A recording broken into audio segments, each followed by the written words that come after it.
Dan usai daripada ini, dalam 10 hari pertama bulan Zulhijjah yang begitu besar kemuliaannya, bahkan sebahagian dan majoriti ulama mengatakan 10 hari pertama di bulan Zulhijjah itu lebih mulia dan lebih barakah, lebih hebat berbanding dengan 10 akhir Ramadan.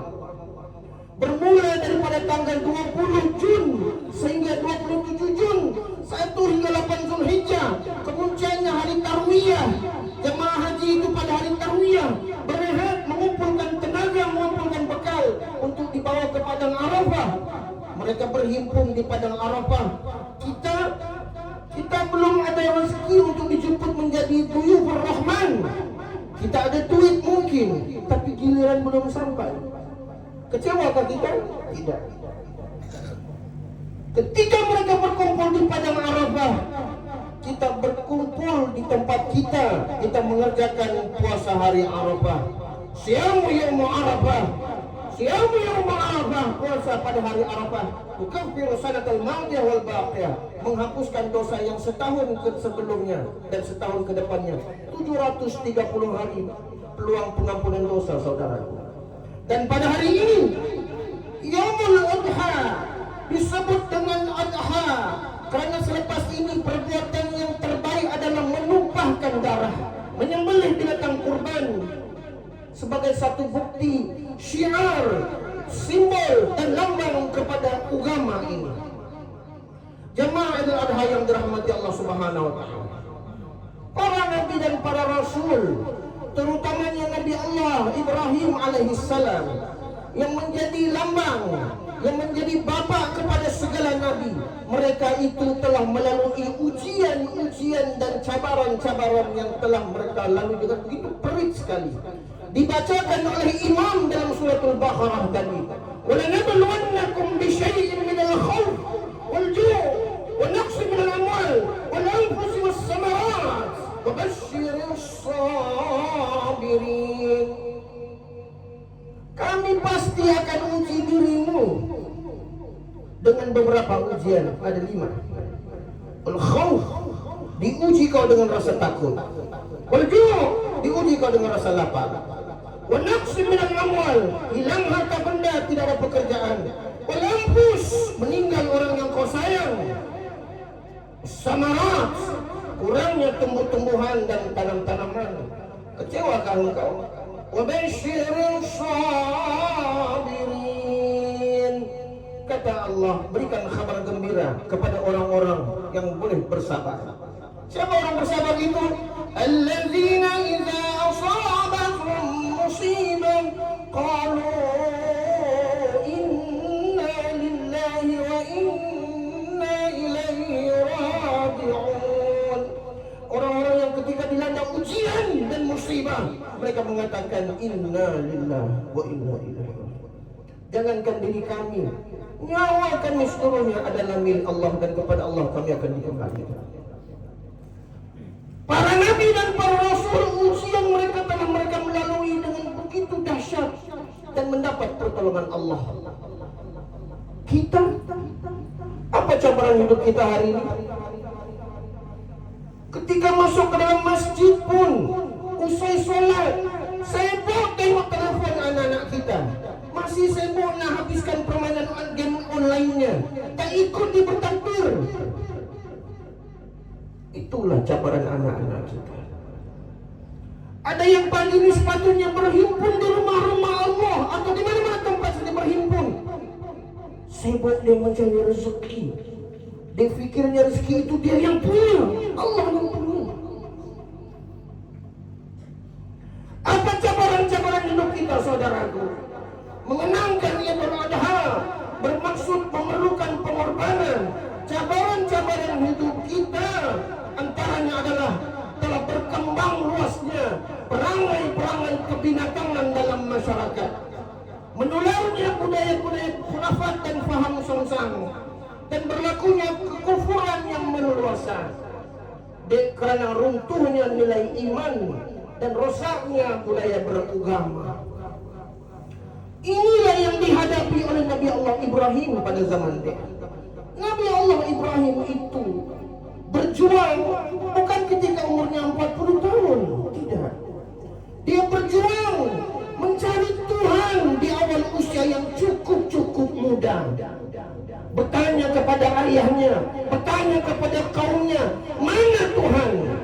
melihat satu kaum menyembah bulan. Adakah ini Tuhan? Menukar lagi Tuhan sebab besoknya melihat matahari. Menukar lagi Tuhan karena melihat bintang. Bertanya kepada sang ayahnya Azar, wahai ayah, mengapa engkau mengukir Tuhan? Proses mencari Tuhan bagi Ibrahim itu panjang. Ketika umurnya belasan tahun, mungkin budak kita tingkatan 3, tingkatan 4, tingkatan 5 begitu. Pertarungannya bukan dengan orang biasa, pertarungannya dengan Namrud. Antara 4 pemimpin dunia yang paling berpengaruh, 2 Islam, 2 kafir. Yang Islam itu Zulkarnain, yang Islam itu Sulaiman, yang kufur itu Namrud, yang kufur itu Nebukadnezar, ataupun kita sebut sebagai Bukhtanasar. Dia bertarung umur belasan tahun menentang rejim kekufuran. Bertanya kepada sang pemerintah, Tuhanku Allah, boleh menimbulkan matahari daripada timur dan menenggelamkannya di barat. Bolehkah engkau melakukan sedemikian? Kalah perdebatan, kalah pendapat, kalah perdebatan. Akhirnya memerintahkan Ibrahim dibakar di dalam api. Subhanallah. Dan dengan izin Allah, ya nar, wahai api, kuni bardan wa salaman ala Ibrahim. Menjadilah engkau sejuk dan menyelamatkan kepada Ibrahim. Apalagi ujian Ibrahim itu, terpaksa membawa keluar keluarganya daripada tempat tinggalnya, membawa anak dan istri. Apalagi ujian Ibrahim itu, dipaksa mengorbankan istrinya yang tercinta Hajar. Ketika Hajar itu melahirkan anaknya Ismail, cemburu bini yang tua, disuruh pergi dihantar ke satu tempat, satu lembah, ghaira zi zar'in, wadin ghaira zi zar'in, satu lembah yang tidak ada pokok, tidak ada binatang, tidak ada manusia, namanya Bakkah. Hari ini Makkah, hari ini kalau kau pergi Makkah, mewah semua ada. Dulu Hajar tidak pernah menolak. Suaminya mengatakan, mari ikut saya. Pergi perjalanan jauh, 2 bulan lebih naik unta. Sampai ke tempat itu, ketika Ibrahim ingin pulang, barulah Hajar itu bertanya, wahai suamiku, adakah engkau ingin meninggalkan kami di tempat ini? Tidak ada orang, tidak ada air, tidak ada binatang, tidak ada siapa-siapapun. Ibrahim diam diri. Sehingga istri yang taat mengatakan, wahai suamiku, adakah ini perintah Allah? Ibrahim menundukkan kepala. Katanya, kalau ini perintah Allah, insya Allah Allah tidak akan pernah menyia-nyiakan aku dan anakku. Dan hari ini, siapa-siapa saja yang pergi mengerjakan haji atau umrah, siapa-siapa saja yang tapak kakinya mengerjakan sa'i daripada Safa ke Marwah, semua pahalanya akan kembali kepada Hajar dan juga Ismail. Tak cukup dengan ujian itu kepada Ibrahim, saudaraku. Ketika anaknya sudah mulai membesar, Ibrahim diberikan mimpi oleh Allah. Ya bunayya, wahai anakku, inni ara fil manam, aku telah diperlihatkan Allah di dalam mimpiku. Anni an azbahuka, aku disuruh untuk menyembelih kau. Fanzur maza tara, apa pendapatmu? Anak yang saleh, didikan daripada ayah yang saleh. Apa kata anaknya? Ya abati, wahai ayah yang aku hormat dan aku cinta, if'al ma tu'mar, kerjakan segera apa yang kau diperintahkan. Satajiduni insyaallah minas sabirin, kau akan dapati aku tergolong daripada orang-orang yang sabar. Ramai yang menyangka Ibrahim itu baru mengasah-ngasah pedang, mengasah-ngasah parang, ingin diajukan ke leher anaknya. Bukan begitu, saudaraku. Parang itu telah berada di lehernya Ismail, dan Ibrahim telah mencoba untuk memotong kepala anaknya, tapi tak boleh potong kepala itu. Dan Ismail, apa katanya? Ya ayah, wahai ayah, tekan sedikit. Tidak kurasa pedang itu, tidak kurasa tajamnya parang itu. Sampai begitu tahap pengorbanannya. Dan Allah mengatakan, ya Ibrahim, cukup. Imanmu telah terbukti, dan kami akan gantikan anakmu dengan bizibihin azim, dengan binatang sembelihan yang besar. Subhanallah. Sebab itu tak pernah kita bertanya, kenapa yang mesti dikorbankan itu binatang? Kenapa tidak sayur-sayuran? Kenapa tidak telepon? Kenapa tidak komputer? Kenapa tidak kereta? Karena Allah ingin supaya ketika engkau menyembelih binatang, kau juga menyembelih sifat-sifat binatang yang ada dalam dirimu. Bahkan dalam ayat yang lain Allah mengatakan, bagi orang-orang yang ada pikiran tidak mau berpikir, yang ada telinga tidak mau mendengar, yang ada mata tidak mau memandang. Apa kata Allah orang-orang ini? Ulaika kal an'am, mereka seperti binatang ternakan. Balhum madall, bahkan mereka lebih teruk dan lebih hina daripada binatang ternakan. Maka ketika engkau menyembelih binatang itu, mudah-mudahan budaya-budaya homoseksual, budaya-budaya lesbian, budaya-budaya pondan, budaya-budaya bisexual, budaya-budaya transgender, budaya-budaya yang tidak sesuai dalam masyarakat, budaya-budaya kebinatangan itu berjaya kita hapuskan dalam masyarakat, insya Allah. Jemaah adalah yang dirahmati Allah. Dulu orang tua kita apa katanya? Jangan kau tengok TV, nanti kau mundur dalam pelajaran. Hari ini TV pun kita tidak mau tengok. Hari ini cabaran anak-anak kita adalah telepon. Hai orang tua, hai ibu dan hai ayah, ketika engkau bersetuju memberikan anak-anakmu sebuah handphone, berarti kau telah bersetuju memberikan dia sebilah pisau. Dia tak pandai pakai. Kalau dia pandai diri share, macam-macam masakan dia boleh buat. Dia tak pandai dengan pisau itu. Lalu dengan pisau itu, dengan handphone itu, dia telah membunuh dirinya. Dirinya tidak mati, hatinya mati.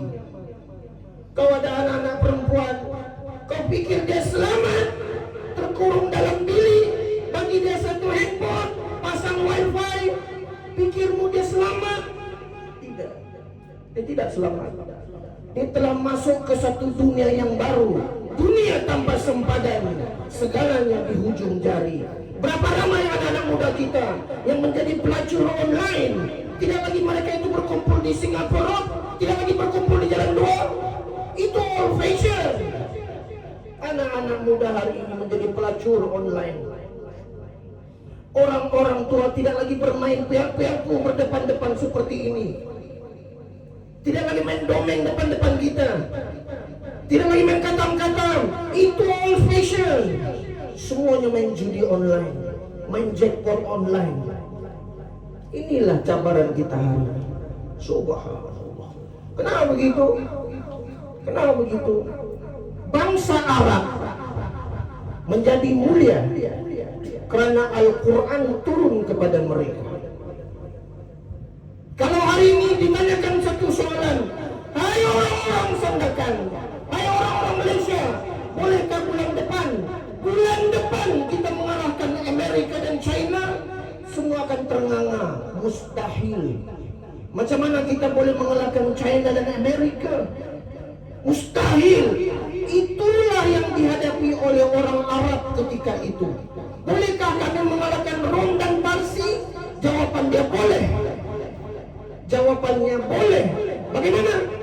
Bilang kau kembali kepada Al-Quran. Al-Quran merubah benda yang biasa menjadi luar biasa. Al-Quran merubah. Dulunya malaikat terbaik, ketua segala malaikat adalah malaikat maut. Ketika Jibril diperintahkan untuk membawa wahyu, tanazzalul malaikatu waruh. Semua malaikat namanya malaikat, Jibril namanya ruh, spesial, penghulu segala malaikat. Al-Quran merubah sana, daripada nabi dan rasul yang biasa menjadi sayyidul anbiya wal mursalin. Al-Quran merubah Mekah dan Madinah. Mekah dan Madinah itu saudaraku, bukit bukau gunung ganang kita lebih indah daripada di sana. Sana mana ada pokok kering kontang. Kenapa kita disuruh pergi sana? Karena keberkatan Allah turun di situ. Kenapa? Karena Al-Quran turun di situ. Maka berubah Mekah dan Madinah daripada tempat yang biasa menjadi tempat yang luar biasa. Bahkan saat ini satu kali salat fardu dikerjakan di Masjidil Haram bersamaan dengan pahalanya 100.000 kali gandaan salat fardu di Masjid Nur Hikmah. Tak sama. Al-Quran merubah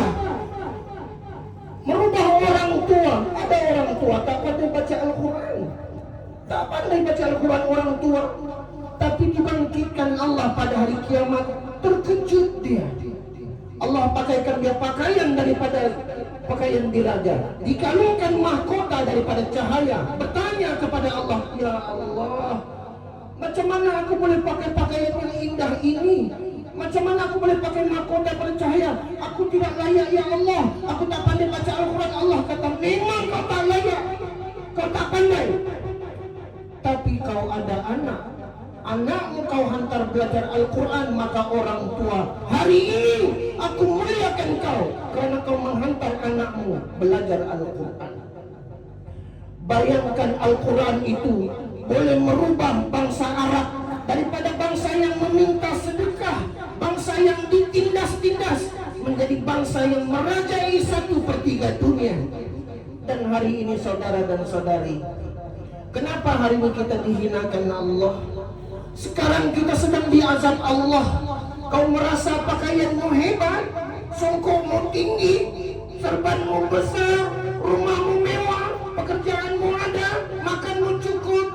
Kau pikir kau sedang bermewah-mewah menikmati kehidupan? No, kau sedang diazab Allah dengan satu azab yang berbaju kenikmatan. Namanya istidraj. Makin kaya, makin lupa Allah. Makin besar jawatan, makin sombong dan juga temberang. Subhanallah. Kenapa begitu?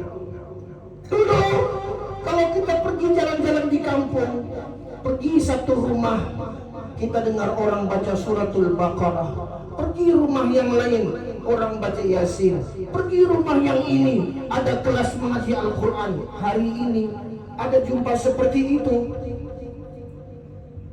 Yang kau dengarkan hanyalah katanya biarlah sumbang, janji menyumbang, suaranya tak sedap, menyanyi, menghancurkan hati-hati orang. Pasang sound kuat-kuat, ingatkan nak mengaji, rupanya menyanyi berkaraoke. Kita makin jauh daripada Al-Quran.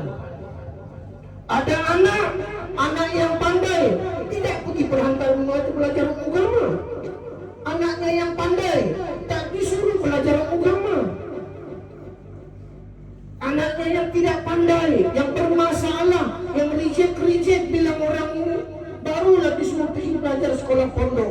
Dipikirnya guru-guru sekolah pondok itu pusat-pusat pemulihan akhlak. Kita tidak akan dapat melahirkan Imam Syafi'i, Imam Bukhari dalam masyarakat kalau perangai kita seperti ini. Maka ayo, kembalilah kepada Al-Quran. Al-Quran itu, kalau kau tak pandai membacanya, cukup kau mendengarkannya, dapat pahala yang sama seperti orang yang membaca. Tapi tak cukup hanya pandai mendengar, mesti pandai membaca. Setelah pandai membaca tak cukup, mesti paham apa yang kau baca. Setelah paham apa yang kau baca tak cukup, mesti kau amalkan apa yang kau baca. Sudah kau amalkan tak cukup. Khairukum man ta'allama al-Qur'ana wa 'allamah. Sebaik-baik golongan di kalangan kamu adalah golongan yang mereka itu belajar Al-Quran, paham Al-Quran, mengamalkan Al-Quran, dan mengajarkan Al-Quran. Ayo, kita jadi bangsa yang 24 jam hidupnya habis dengan Al-Quran. Tidak dengan permainan-permainan online, tidak dengan Mobile Legend, tidak dengan Roblox, tidak dengan permainan-permainan yang menghabiskan masa anak-anak muda. Bahkan saat khutbahnya dibacakan pun, dia masih bermain game di sana. Subhanallah. Jamaah Idul ada yang dirahmati Allah. Apalagi cabaran hidup kita. Hari ini kau merasakan kau boleh masuk surga sebab kau sudah pergi masjid, kau sudah sedekah, kau sudah baca Quran, kau sudah sembelih kurban. Kau pikir kau sudah boleh masuk surga? Belum. Bismillahirrahmanirrahim. Ara'aita allazi yukadzibu bid-din fadzalika allazi yad'ul yatim wa la yahuddu 'ala ta'amil miskin fawailul lil musallin alladzina hum 'an salatihim sahun. Surah ini, surah Al-Ma'un, banyak orang salah paham. Dia kata orang-orang yang lalai itu, orang-orang yang masuk neraka adalah orang-orang yang lalai dalam solat. Bacaan tak sempurna, tidak khusyuk, wudu tak sempurna. Itu teknikal. Itu urusan pribadimu dengan Allah. Tapi coba perhatikan, kenapa sudah solat masih masuk neraka Allah? Perhatikan dua ayat di hadapan itu. Ara'aital ladzi yukadzibu bid-din fadzalika allazi yad'ul yatim. Sudah solat tapi ada anak yatim yang dia kenal, tak pernah dia bantu sekolahnya. Wala yahuddu 'ala ta'amil miskin. Nampak budak-budak cari rezeki dari tong sampah, tak ada rasa peduli langsung. Tak peduli dengan jiran, tak peduli dengan saudara mara, tak peduli dengan adik-beradik, tak peduli dengan sahabat handai. Kalau ada perasaan seperti itu, tak guna kau solat, tak guna kau zakat, tak guna kau puasa, tak guna kau berkorban ibadah segala. Sebab Islam ini cubit paha kanan, paha kiri rasa sakit. Umat Islam adalah bersaudara. Umat Islam seperti bangunan kalbunyan, yashuddu ba'duhum ba'dah. Hari ini coba perhatikan, tak payah cerita banyak. Bab-bab kepolitikan pun berapa banyak parti kita ini, berpecah kita, subhanallah. Kau nak menyatukan agama, ceritamu temberang. Kita tidak bersatu dan kita tidak akan pernah bersatu. Sebab kita masing-masing ada kepentingan pribadi, tidak mendahulukan agama dalam urusan-urusan. Maka hari ini kita disuruh berkorban. Ketika kita berkorban, ada sahabat-sahabat kita, ada saudara mara kita yang mungkin setahun sekali saja dapat makan daging itu. Subhanallah. Disuruh berkorban supaya kita coba merasai kesusahan orang lain, saudara mara kita. Inilah Islam yang sebenar-benarnya. Apalagi cabaran kita hari ini, hilangnya keberkatan dan rahmat Allah daripada muka bumi kita. Karena rosaknya masyarakat ini, karena judi, karena syabu, karena seks bebas. Anak-anak murid kita sudah tidak malu untuk isap vape depan-depan cikgu. Tak malu. Budak-budak tingkatan 3 sudah beranak, bersalin, selamba saja pergi sekolah. Dan ibu bapa tidak ada rasa lagi malu. Walau anna ahlal qura amanu wattaqau lafatahna alaihim barakatin minas sama walakin kazzabu fa'akhadnahum bima kanu yaksibun. Kalaulah satu penduduk kaum itu amanu, beriman, wattaqau, takutkan Allah, lafatahna alaihim barakatin minas sama, pasti kami akan buka pintu keberkatan yang banyak daripada langit. Tapi mereka itu semuanya mendustakan agama. Yang saya sampaikan pagi ini adalah realiti dalam masyarakat. Budak-budak tingkatan 3 mengandung tanpa suami, bersalin. Masyarakat ini laluan daripada checkpoint ke Lahad Datu, ke Bukit Garam, ke Sandakan adalah laluan emas bagi pengedar sabu. Dan hari ini pun kita nak mengorbankan sedikit rasa hisap rokok itu pun kita tidak boleh korbankan. Akibatnya apa? Anak-anak kita dulu nak jumpa perempuan merokok sekolah ni susah. Sekarang budak perempuan merokok biasa. Apa nak jadi dengan masyarakat ini? Lalu setiap minggu kau dengarkan ittaqullah, setiap tahun kau pakai pakaian hebat dengar lagi ittaqullah. Itu hanya di bibir, tidak menitis pun dalam hatimu, tidak dalam fikiranmu. Jamaah Idul Adha yang dirahmati Allah Subhanahu wa taala, mengenangkan cabaran-cabaran hidup yang telah disebutkan tadi, maka Allah mendatangkan Idul Adha. Allah mendatangkan satu ibadah yang bukan hanya kurban itu sembelih binatang. Kalau setakat sembelih binatang, orang kaya masuk surga duluan. Orang kaya tanya, masjid kamu berapa? 20 ekor? Saya boleh bagi, dengan kesombongan dia.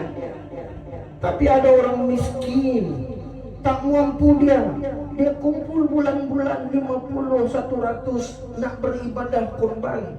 Mungkin itulah yang diterima Allah. Karena pada akhirnya agama ini Allah tidak pernah memandang rupa paras dan harta kita. Allah tidak pernah memandang itu. Tidak soft yang di depan ini untuk orang-orang yang ada jawatan saja. Kalau dia lambat, dia di belakang. Dalam masjid ini tidak ada orang yang lebih mulia kecuali orang yang paling dekat takwanya kepada Allah. Allah tidak pernah memandang harta. Allah tidak memandang paras rupa. Allah itu memandang jantung hatimu. Mungkin engkau orang miskin, ibadatmu kecil saja, tapi ikhlas untuk Allah, itulah yang diterima Allah. Mungkin pakaianmu tidak sehebat orang-orang yang kotanya memperjuangkan agama, tapi ibadatmu ikhlas untuk Allah, itulah yang diterima Allah. Dan Allah juga memandang amal soleh. Wahai saudara-saudaraku, kalau dulu hidupmu bergelumang dengan dosa, 30 tahun, 40 tahun, penuh dengan dosa, dengan maksiat, semua judi telah kau buat, berapa banyak perempuan yang telah kau perkosa, berapa banyak maksiat telah kau lakukan, itu urusanmu dengan Allah. Saya pun tidak mau dengar. Kita bukan qadi, kita bukan hakim dalam masyarakat. Bertaubat pada Allah, insya Allah Allah itu menerima taubat. Yang kita nak tengok adalah ke depan ini, insya Allah ke depan ini fastabiqul khairat, kita jadi orang yang baik-baik. Kita jadikan keluarga kita keluarga yang baik-baik. Jadikan keluarga kita tidak meninggalkan sholat, dekat dengan Al-Quran, bahasanya baik-baik. Lihat tutur bicara anak-anak kita hari ini. Anak-anak kita hari ini bukan tidak pandai, semuanya orang pandai. Yang membodohkan mereka adalah mulut-mulut serupa mereka. Lihat bahasa mereka. Kalau berbahasa dengan kawan mereka, apa katanya? Bodoh, pergi mana kau? Bodoh. Itulah bahasa anak kita hari ini. Yang kita orang tua tidak sensitif langsung pun. Bayangkan anakmu, 40 orang dalam kelas cakap anakmu bodoh, takkan jadi pandai dia. Sebab kata-kata adalah doa, ucapan adalah doa, walaupun kau tidak sengaja. Inilah budaya masyarakat hari ini. Kita tidak makin dekat dengan agama, walaupun setiap tahun engkau berkorban, walaupun setiap tahun kau sembahyang hari raya, kita makin jauh dengan agama. Ayo saudara dan saudari, mengajak di tempat yang paling mulia di mimbar ini, supaya biar mimbar ini bukan tempat untuk orang tidur mendengarkan khutbah. Ambil pesan-pesan kebaikan, jadikan panduan untuk kita lebih hebat dan berdalam bermasyarakat. Barakallahu li wa lakum fil Qur'anil 'azim wa nafa'ani wa iyyakum bima fihi min al-ayati wa dhikril hakim wa taqabbala minni wa minkum tilawatahu innahu sami'un 'alim. Aqulu qawli hadha wa astaghfirullahal 'azim wastaghfiruhu wa ya fawzal mustaghfirin wa ya najatat ta'ibin.